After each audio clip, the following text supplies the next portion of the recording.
अस्सलाम वालेकुम, मैं हूँ फ़राइज़ आग। मैटरनल मेंटल हेल्थ यानी औरतों की ज़हनी और जज्बाती सेहत बच्चे की पैदाइश के फ़ौरन बाद या उसके दौरान किस कदर मोहलिक साबित होती है अगर उस पर तवज्जो ना दी जा सके। इस हवाले से मैं कुछ केस हिस्ट्रीज़ आपके साथ शेयर करने वाली हूँ। केस हिस्ट्रीज़ यानी कुछ ऐसे वाक़यात और हकीकी ज़िंदगी के हालातों वाक़यात, उन औरतों के हक़ाइक़ जो कि इन मुख्तलिफ़ सिम्पटम्स में से गुज़री और उनसे क्या-क्या हादसात और जराइम रोनमा हुए, इसके ऊपर हम थोड़ी सी रोशनी डालने वाली हैं। पहला केस जो मैं आपको बताने वाली हूँ वो है एंड्रिया येट्स का। ये कुछ बाहर के मुल्कों के केसेस हैं, कुछ उसके बाद हम अपने मुल्क के केसेस भी उसके ऊपर भी हम बात करेंगे। एंड्रिया येट्स जो थी ये 2002 में इन्होंने कॉन्फेस किया कि इन्होंने अपने 5 बच्चों को बाथ टब में, बाथरूम के टब में ले जाकर उनको एक तरह से गर्क कर दिया है और उनकी सांस बंद कर दी है, टब में डाल के उनको मार दिया है बच्चों को। और वो ये कहती है कि दरअसल ये जो शैतान है उसने ये किया है और मुझे आवाज़ें आती थी कि जब बच्चा जो है इसको मार दो तो ये जन्नत में जाएगा, नहीं तो ये शैतान का चेला और साथी बन जाएगा। हेलुसिनेशंस और डेल्यूजन्स आती हैं ना, यानी जो साइकाट्रिक इलनेसेस हैं।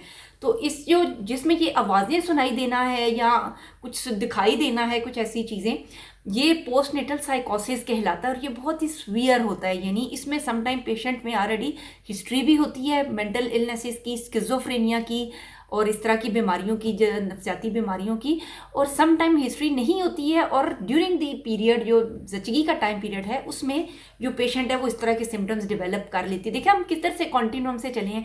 पोस्टनेटल ब्लूज़ हैं जहाँ पर ट्रीटमेंट की ज़रूरत नहीं है और ये वो तकरीबन 80% लेडीज़ एक्सपीरियंस करती हैं कि बच्चे की पैदाइश एक हैप्पी टाइम पीरियड नहीं होता, बल्कि वो परेशान होती हैं, अपसेट होती हैं अपनी मदरहुड एक्सपीरियंस के हवाले से, आइंदा आने वाले दिनों के हवाले से, डिलीवरी की कॉम्प्लिकेशंस के हवाले से और जो दीगर मामलात हैं उस हवाले से वो परेशान होती हैं। लेकिन स्टिल वो ट्रीटेबल है और नॉर्मल है, स्टिल नॉर्मल है। यानी बेशक वो बहुत ही परेशान कुन है माँ के लिए, लेकिन काफ़ी हद तक वो इस पर काबू पाने में कामयाब होती हैं।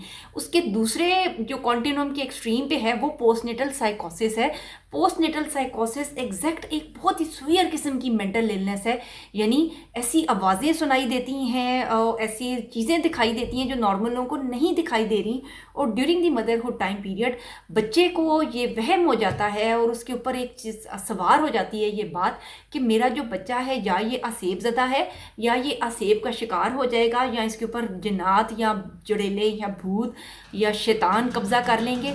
और उसके नतीजे में वो ये समझती है कि वो कुर्बानी अदा कर रही है और बच्चे की जान ले लेती है। समटाइम्स पोस्टनेटल साइकोसिस का शिकार मदर्स बच्चे के लिए जानलेवा और मोहलिक साबित होती हैं, समटाइम किसी दूसरे या तीसरे फर्द के लिए यानी अपने हस्बैंड के लिए भी, या फिर वो अपनी जान की भी नुकसान, अपने आप को भी नुकसान पहुंचा सकती हैं। तो ऐसा ही एक केस था एंड्रिया येट्स का, जिसने अपने 5, एक नहीं, 2 नहीं, 5 बच्चों को बाथ टब के अंदर डाल के मार दिया। और पहले नहीं पता चला, यहाँ तक कि फिर जब वो पकड़ी गई और अभी वो अमेरिका की जेल में, ये हॉस्टन का वाक़या है, वहाँ पर ये भी जेल भुगत रही हैं। तब वो 37 ईयर्स की थी और उनको सीवियर पोस्टनेटल डिप्रेशन और पोस्टनेटल साइकोसिस और स्किज़ोफ्रेनिया डायग्नोज किया गया। इनिशियली तो ये डायग्नोसिस नहीं बनाया गया था, लेकिन बाद में जो ट्रायल वगैरह चला तो पता चला कि वो दरअसल बीमार थी और उसको हेल्प की ज़रूरत थी, और ये आइडेंटिफाई करने तक कितनी कीमती जानें जो थी वो ज़ाया हुई। तो ये जो था बड़ा ही ग्राउंड ब्रेकिंग केस था। उस टाइम पर लोग बड़े अपसेट हुए कि इस तरह की चीज़ हमारे इलाके में हुई है, और पोस्टनेटल डिप्रेशन और साइकोसिस के ऊपर काफ़ी ज़्यादा बात की जाने जो थी वो शुरू हुई। उसके ऊपर बहुत सी डॉक्यूमेंट्रीज़ भी बनी हुई हैं, अगर आप इसे सर्च करें। और यहाँ से हमें अंदाज़ा होता है कि ये चीज़ कितनी, एक माँ से बड़ा क्या चीज़ हो सकती है, जिसको हम एक समझते हैं कि वो कोई मोहब्बत का और कुर्बानी और इसार का एक पैकर हुआ करती है, लेकिन बीमारी ये ऐसी हो जाती है कि जिससे ये इस हद तक जानलेवा साबित होती है। यहाँ पे मैं कह रही हूँ कि जब हम ये अंदाज़ा लगाते हैं कि हमारे मुल्क में औरतों की मैटरनल मेंटल हेल्थ इस कदर एक मार्जिनलाइज्ड है कि हाईएस्ट रेट्स हैं हमारे पोस्टनेटल साइकोसिस और डिप्रेशन के, तो हमारी औरतें कितनी ज़्यादा बीमार हैं। और अक्सर ये वाक़यात रिपोर्ट क्यों नहीं होते, इसलिए कि जो जिस तरह का हमारा एक कल्चरल सेटअप है ना, जिस माहौल में हम रहते हैं, वहाँ पर ये चीज़ें बड़ी आसानी से छुप जाती हैं। जिन्नात और भूत प्रेत के ज़िम्मे लगा दी जाती हैं, उनको ज्योतिषियों और आमलों के पास ले जाया जाता है, और बच्चा भी सम टाइम आगे वो उसको कहा जाता है कि ये जो था ये दरअसल ये भूतों का शिकार है, और इस तरह की चीज़ें आ जाती हैं। अच्छा, अगला जो केस है ये बाहर ही के कुछ केसेस हैं, पहले हम ये ज़रा देख लें, उसके बाद हम लोकल केसेस पे आते हैं। लिंडसे क्लेंसी एक नाम है लेडी का, 32 ईयर्स ओल्ड मदर हैं। इनका ताल्लुक भी अमेरिका से, और पोस्ट नेटल साइकोसिस इसको हुए थे, और इसने अभी अपने बच्चे को मारा नहीं था, और उससे पहले ही जो थी काफ़ी हद तक इसके सिम्टम्स डिस्कवर हो गए थे। जिस तरह मैं बता रही हूँ कितना ज़रूरी है मेंटल हेल्थ प्रोफेशनल्स के लिए इन चीज़ों को आइडेंटिफाई करना, ताकि इस तरह के वाक़यात पर काबू पाया जा सके, तो उन पर काबू पाने में समझे कामयाब हो सके। और उसने ये बताया कि ये उनको एक फॉर्म ऑफ डिप्रेशन हुआ था, और इस वजह से उनका बॉन्ड अपने बच्चे के साथ, एक वो जो मदरहुड बॉन्ड है ना, बच्चे का ख्याल रखना माँ का काम होता है, वो सारी चीज़ें वो नहीं इंजॉय कर पाती थी। इस वजह से उनको एंजाइटी होती थी, और उनको ये लगता था कि वो अपने बच्चे की जान ले लेंगी। अच्छा, वहाँ पर बाहर के मुल्कों में जो हैपनिंग है ये वाली, ये 1 or 2 out of every 1000 deliveries आते हैं जो कि पोस्टपार्टम सपोर्ट ग्रुप बताता है। वहाँ पर ऐसे ग्रुप्स हैं जिनको पोस्ट नेटल डिप्रेशन से रिलेटेड सपोर्ट ग्रुप्स हैं बनाए जाते हैं, और काफ़ी हद तक वो सेल्फ हार्म और इंजरीज और इन चीज़ों को, इन्फेंटिसाइड इसको कहा जाता है, यानी छोटे बच्चे को पैदा होते ही मार देना। हमारे यहाँ पर बहुत सी इस हवाले से ना, जो इन्फेंटिसाइड है या नौमौलूद बच्चों को मारने के हवाले से बहुत सी रीज़न हैं। सिर्फ पोस्ट नेटल डिप्रेशन या पोस्ट नेटल साइकोसिस एक वजह नहीं है। यहाँ पर तो सम टाइम एक फ़ीमेल की पैदाइश के, एक बच्ची पैदा अगर हो गई है उसको भी मार दिया जाता है, कि जिस तरह कहा जाता है कि रोज़े क़यामत उस बच्ची से पूछा जाएगा कि तुम किस गुनाह में गाड़ी गई, उस बच्ची से ये पूछा जाएगा। यहाँ तक यानी कितनी हमारे जो मज़हब में बच्चों को प्रोटेक्शन है इस हवाले से कि उनसे मोहब्बत का सलूक किया जाए, लेकिन ऐसा नहीं होता। तो एक रीज़न तो यहाँ पर ये भी बनती है कि बच्ची की पैदाइश हो तो बच्ची अगर फालतू समझी जाती है तो उसको मार दिया जाता है।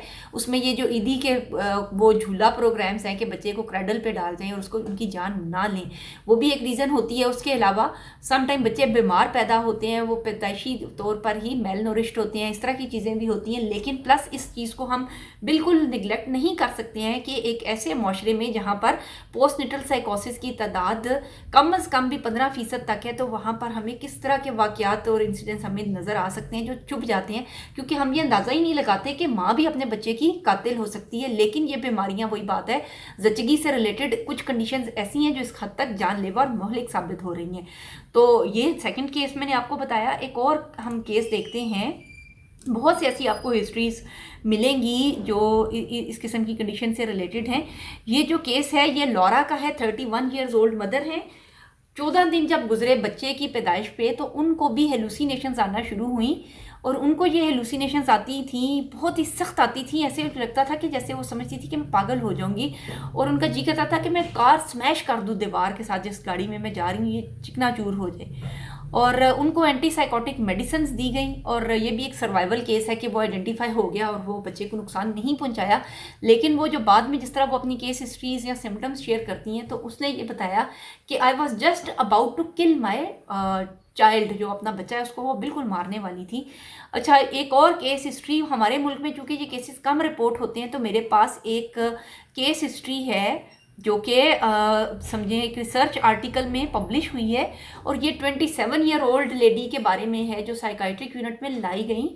और वहाँ पर पता चला कि वो बहुत से फेथ हीलर्स यानी आमिल और ज्योतिषी और इस तरह के लोगों के पास वो होकर आई, और अल्टीमेटली वो किसी तरह से इधर पहुंची, साइकाइट्रिक यूनिट तक पहुंची।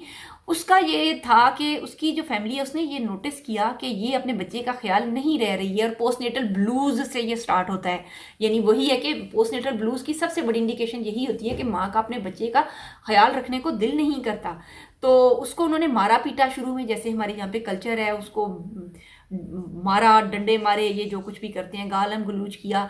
फिर ये कहा कि ये डेवल से पोजेस हो गई है, इस पे जिन्नात का कब्जा हो गया है पहले माँ के ऊपर। लेकिन फिर ये देखा कि माँ ने बच्चे को नुकसान पहुंचाने की कोशिश की। सेकंड बच्चा पैदा हो गया इसी सूरत हाल में। पहले भी वो बीमार है, वो मार खाती रही, उसी में प्रेग्नेंट हो गई, सेकेंड टाइम प्रेग्नेंट हो गई। तो फर्स्ट बॉर्न फीमेल थी, सेकेंड बॉर्न मेल चाइल्ड था। तो अब थोड़ा सा जी ख्याल रखा जाएगा, अब तो लड़के वाली माँ हो गई है, तो वहाँ पर उसको ECG वगैरह की गई। तो ऑलमोस्ट यानी उसमें भी ये वो केस है कि जिसमें पता चल गया कि एक्चुअल प्रॉब्लम क्या थी, और उसकी जो थी वो पता चल गया, तो उसने हार्म नहीं किया।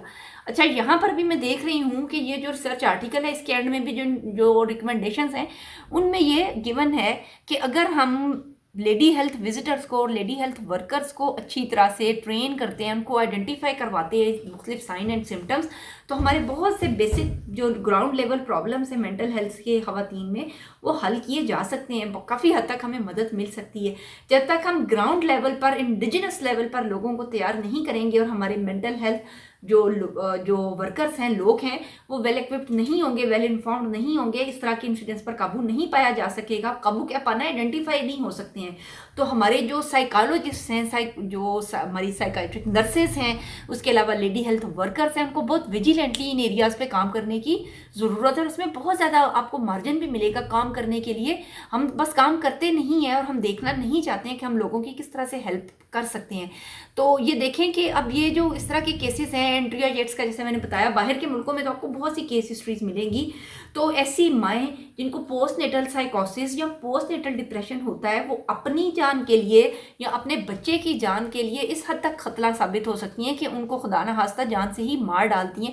एक और केस मेरे जहन में आ रहा है, मैंने अभी फ़ौरन तो नहीं पढ़ा, लेकिन जब मैंने अपनी रिसर्च कर रही थी तो तब मुझे याद है कि ये वाक़या हुआ था। उसमें ऐसा हो रहा था कि एक बड़ा अजीब सा केस था कि जिसमें बच्चे के पैदा होने के 3-4 दिन के बाद बच्चे की डेथ हो जाती थी मिस्टीरियस कंडीशंस में, पता नहीं चलता था। और माँ बहुत ही बेचारी परेशान थी और बहुत सारे बच्चे हो गए थे, 5-7-8 बच्चे उसने पैदा किए थे। आखिर में कहानी ये खुली कि जो माँ है वो अपने बच्चे को खुद सफोकेट करके मार रही थी, अपने नौमौलूद बच्चे को। और हम तो यही मानेंगे कि उसको मेंटल हेल्थ कंडीशन थी, एक माँ तो ऐसा नहीं कर सकती है।